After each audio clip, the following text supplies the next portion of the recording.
All right, so with the recent attention that has been given to the border and our immigration system here in the United States recently, there's been a lot of debate that has been going forward between Republicans, Democrats, the mainstream media is obviously talking about it, and I think a lot of their conversations have been pretty short-sighted and not willing to address the actual underlying and historic causes for why people are fleeing their countries in the first place, why there's a lack of economic opportunity in the first place in a lot of these countries, and they've been unwilling to have that uncomfortable conversation around U.S. imperialism and our meddling and interference in Central and South America historically, and their attention has really just been focused on like, oh, what do we do about this sudden surge that came out of nowhere, and how do we, either from the Republican point of view, they'll just say, oh, well, we need to lock all these people up, or we need to build a giant fucking wall, even though that's a stupid idea.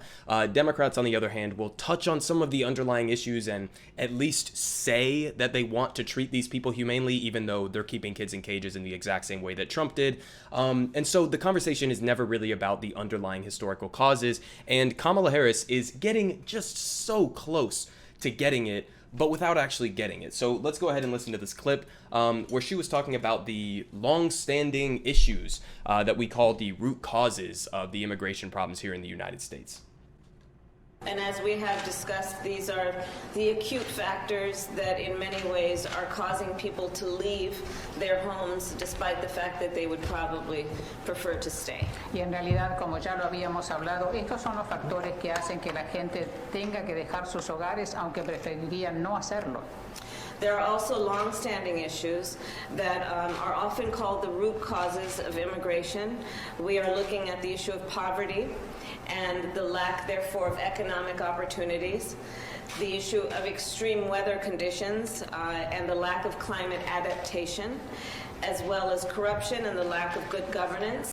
And as we Okay, so she says a couple of things there, right? So she obviously ends it with the corruption and bad governance and talks about climate change and how there hasn't been action on that. And the thing that she really glossed over, which is what I want to highlight here, is the lack of economic opportunity, the lack of stability for these people in these countries, and as a result, they are fleeing the country. So, I mean, this is, if you know anything about U.S. history and our involvement in Central and South America, which I'll give you a little rundown here in case you're not aware, and this is just Wikipedia, so it's pretty reductive, but it's just to give you an idea of the scope of our involvement. I mean, there are literally tens of different coup attempts and the funding of right-wing death squads that end up killing civilians, men, women, and children.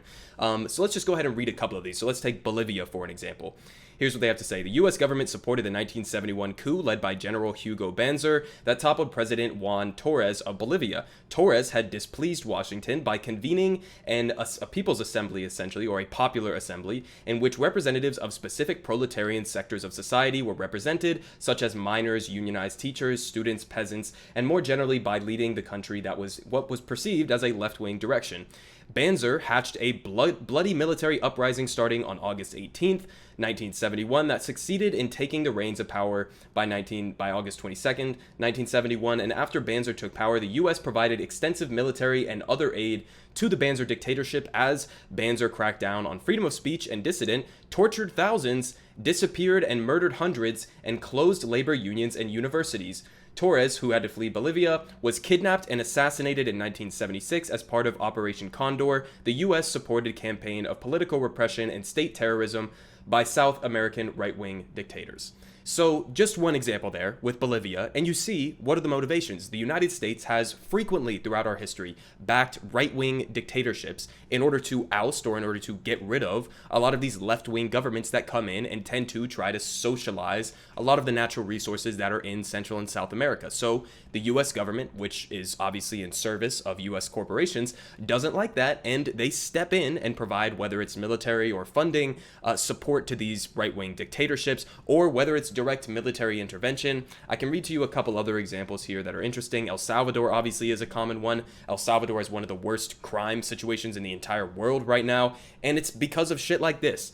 After several peasant and workers uprising in the country against the oligarchic and anti-democratic governments, often under the control of powerful American companies' interests, like the United Fruit Company, which is one of the most famous examples, with the appearances of figures like Farabundo Martí, who led these social revolts and were violently crushed. Efforts to take power democratically were often thwarted by U.S. intervention. Civil war spread with U.S.-endorsed governments in El Salvador facing guerrillas. That's another example.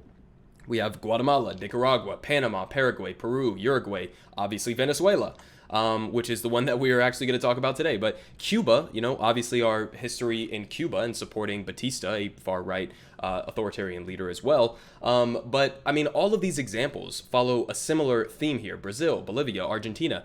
It's all the United States government and our military and our other apparatus, whether it's, the CIA or whether it's just sending funding and military equipment to these paramilitary groups or right-wing dictatorships.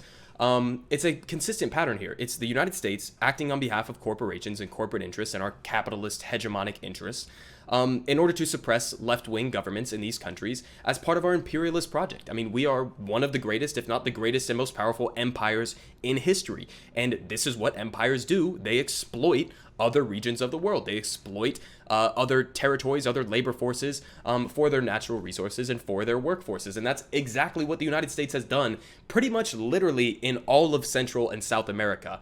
And so when Kamala Harris talks about this and just brushes over it as if, oh, the economic opportunity just isn't there. It's just magically not there. And we're going to really look hard into it as to what caused this situation to unfold.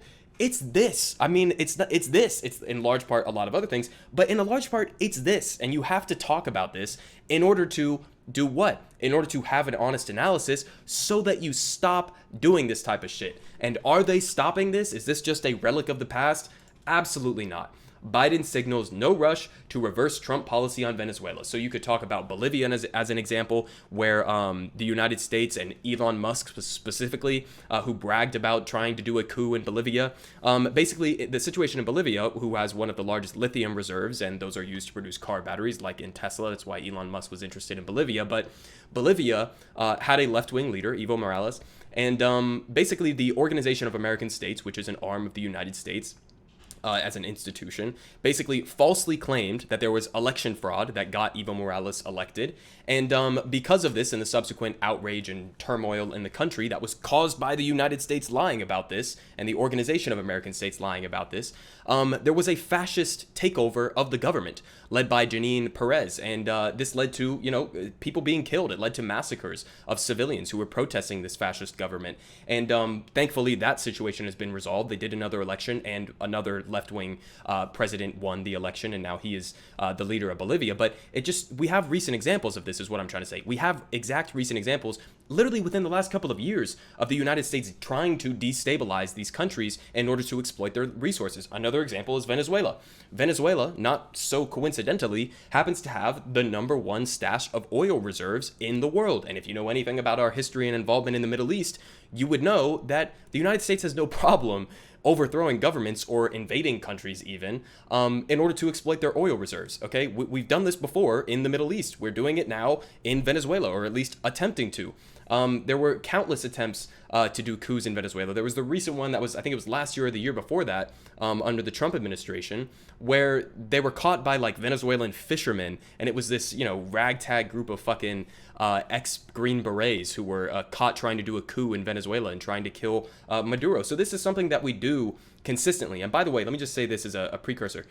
Me saying this and me saying that the United States should not be involved in these countries military, economically, dominating, and otherwise, is not praising all of their leaders. It's not saying these governments, like the government of Venezuela, has no corruption in it whatsoever, that they've never committed human rights abuses. That's not the point of what I'm saying. The point is a principle of non-interventionism.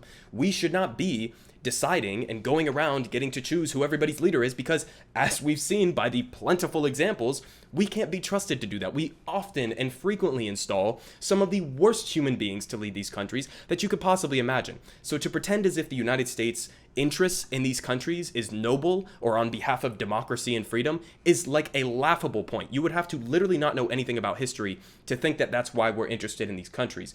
But I mean, Kamala Harris, again, pushing this information out there, refusing to talk about the actual underlying implications of this. This was another one that was interesting. Recently, Biden criticized for supporting a misguided plan to poison Colombia's cocoa fields. So this is Joe Biden, the drug warrior, obviously continuing in this tradition. We need to be ending the drug war. That's another facet of this that leads to destabilization in these countries, that leads to a lot of conflict between rival gangs and drug cartels. And that's because we have criminalized the drug war. I mean, we didn't criminalize the drug war. We started the drug war in order to criminalize drugs. But we started this drug war and it hasn't fucking worked. I mean, all it's done is led to violence in these countries. It hasn't reduced the supply or demand of drugs in the United States or anywhere. And the way that you solve this is you legalize, tax, and regulate all drugs across the board. You don't defeat the cartels and you don't stop this violence in these other countries by trying to like take them head on or using the DEA. You take them on and you actually defeat the cartels by taking away their business. You take their business from them. And it would make it safer for everybody involved. It would make it safer from the users in the United States. It would make it safer so that these cartels could be taken on in a serious way. And that's how you would actually address some of these underlying things. So we have a two-pronged approach here. End the drug war and stop current U.S. imperialism in Central and South America. So that's the points. If you were being honest, if Kamala Harris was actually being honest in this type of a conversation, because she's apparently this new immigration czar or whatever for Biden's administration. But if you're looking for the reasons why there's a lack of economic opportunities or why these regions have been destabilized, those are the two main reasons: U.S. imperialism and the drug war. So you can stop both of those things in its track right now. But of course, they don't want to have that long-term conversation. They're probably just going to keep talking about tangential bullshit issues and moderately reforming around the edge while not getting to the actual root causes that she was trying to talk about there.